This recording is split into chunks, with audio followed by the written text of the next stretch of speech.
we're talking here opportunity to Hmm. move away from reliance of any platform, Yeah, build yourself your own attraction funnel, candidate yeah, attraction machine that yeah, is going to be able to consistently pull generate that flow of yeah. candidates into your business, and to move away from that reliance, and really feel like you have control of your Mm. business, Hmm. rather than it be external. So the first thing I would do, if you haven't already done this exercise, I would be collating at least 6 months worth of placements and then looking at those candidate sources and where did those candidates come from. So you're analysing the size of your problem. You know, are you getting 100% of your candidates from Indeed?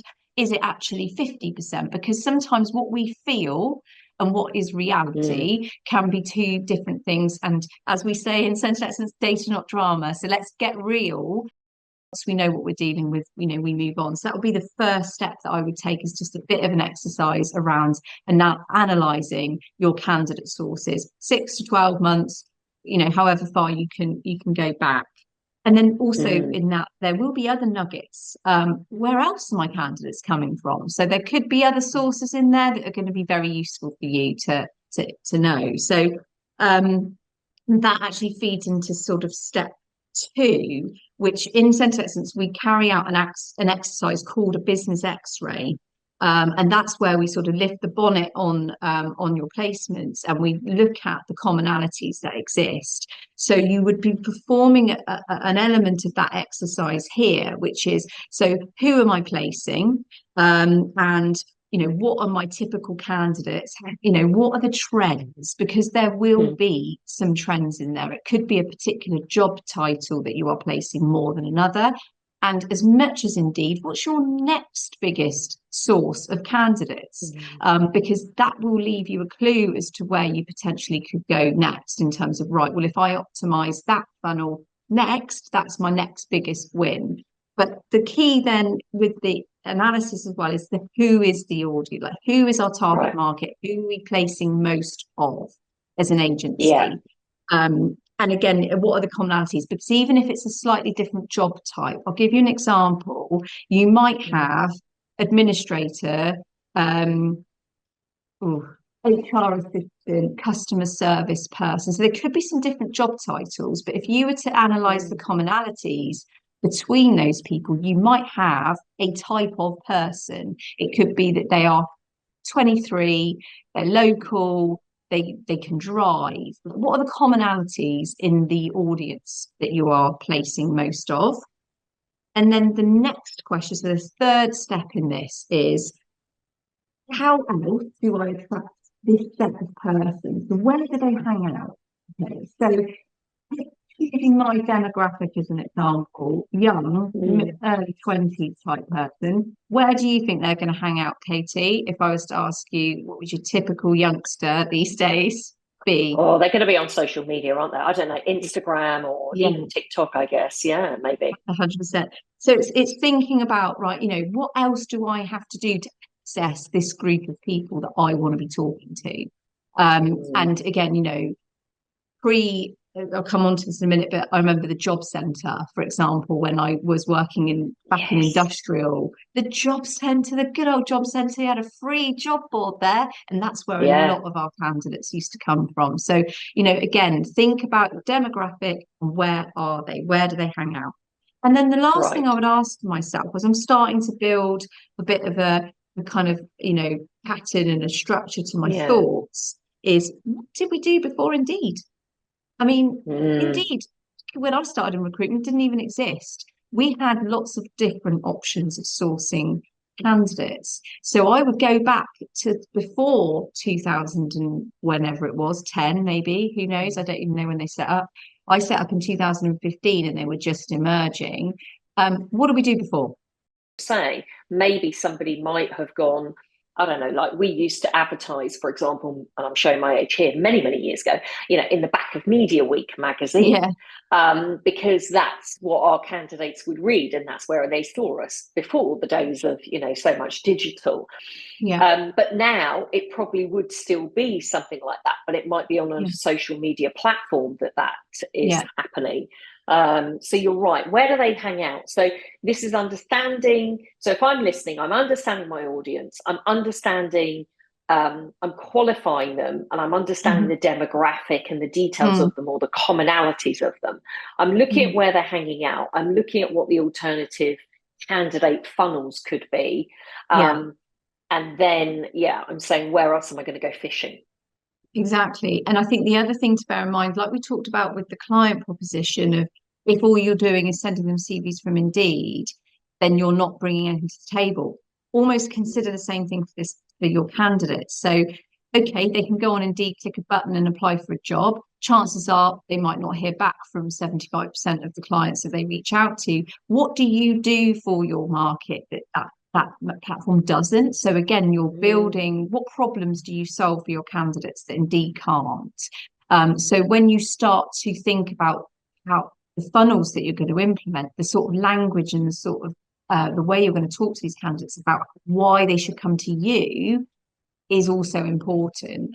Again, so it's the two things, of proposition and control, and they feed into both sides of this equation, really, because I know that if you've got a candidate who comes to you, they can be presented with three or four options. They're going to have CV advice. They're going to be dealt with by a human being. They're going to get feedback. They're going to get interview prep. All of these things that platform they might offer, but whether they actually engage with that is a different matter.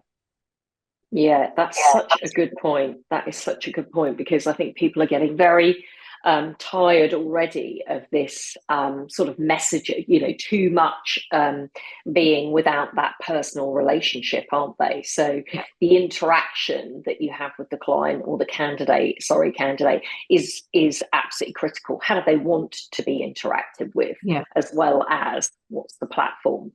I've even thought about having a pop-up location in our town centre, because again, walk-ins used to be a huge thing Mm. for us as an agency, and we would get people, we registered them there and then, and we would get them out working. I think ask yourselves, who's actually got offices there anymore? With COVID, have we retreated to very Mm. much working from home, or do we have a presence in the place that we could be to capture candidates? Once you've built a funnel, the key thing is to be talking and consistently nurturing the people that you are communicating with. So I mean, there's different ways of doing this, by the way. So you may have a CRM and you may have collected a load of people's data, but are you actually nurturing and talking to those people and getting the best out of them? And also, we know that the fortune is in the follow up. So talking to someone once and once only is never going to be enough to convert them into either a buying client or a candidate. So it's what is my messaging to how am I nurturing these people? Again, that's social media. One post every 3 months on social media is not going to be enough to continually communicate and nurture that audience. So it's having, making sure you know who you're talking to, that it's the right sort of person for you. That Mm. you're communicating in a way that they understand, so your messaging is right, in the right context for that person, so you're doing it in the right place, because like we said, if you've got probably if you market school leavers or you market as factory workers, they're not going to be on LinkedIn, so there's very little point in using that as your chosen method of candidate attraction. So the right sort of way, and then that it's happening consistently time and time and time and time again. And the other thing that I'm hearing you talk about here is, and I know for yourself, and I know for a number of our clients, it's the same. Some people might have multiple sectors, might they, or markets that they're working in, or maybe Mm, multiple types of candidates that they are currently getting from Indeed. yeah, And so here it's not just about having one no. funnel for one type of candidate. No, you almost the exercise I ran you through about the analysis. If you've got different sectors within your organization, you need to do that piece of work with every single one, because Mm. there will be certain candidates that come from there, there'll be other candidates that come from there, and you need to have multiple funnels in place to capture those. Now, there is an argument here. If you are trying to be all things to all people through your X-ray exercise, looking at what is your biggest source of income, and is it better to double down and niche into a particular area so that you can maximize efficiency? Again, if you're a small business and you are limited in terms of what penetration you can have, you may look at that as an option here rather than trying to create 20,000 funnels for all the different markets. What is your biggest funnel? What is your biggest, source of placements? And is there more that you can do in that niche area? Okay, so the steps are: understand the size of your problem, make sure that you do analysis on this. Second thing was, so how many placements have you got from Indeed? Typically, what are the types of candidates that you're placing from Indeed? Understanding that audience and knowing, who are these types of candidates? What are the commonalities? And where do I need to start thinking about building other attraction funnels related to that audience? To help me do that, where do they hang out? So I need to understand that audience. What are the different types of places? And that will be based on the type of candidate that I am and where they actually do hang out. So we understand that audience. Then we can ask ourselves that question: what did I do before Indeed? That will also give us some insights. And then finally, create that systemized process. And you're talking there very much about this nurture series as well, aren't you? Yeah. That's sort of making sure that it's not just one or two touch points.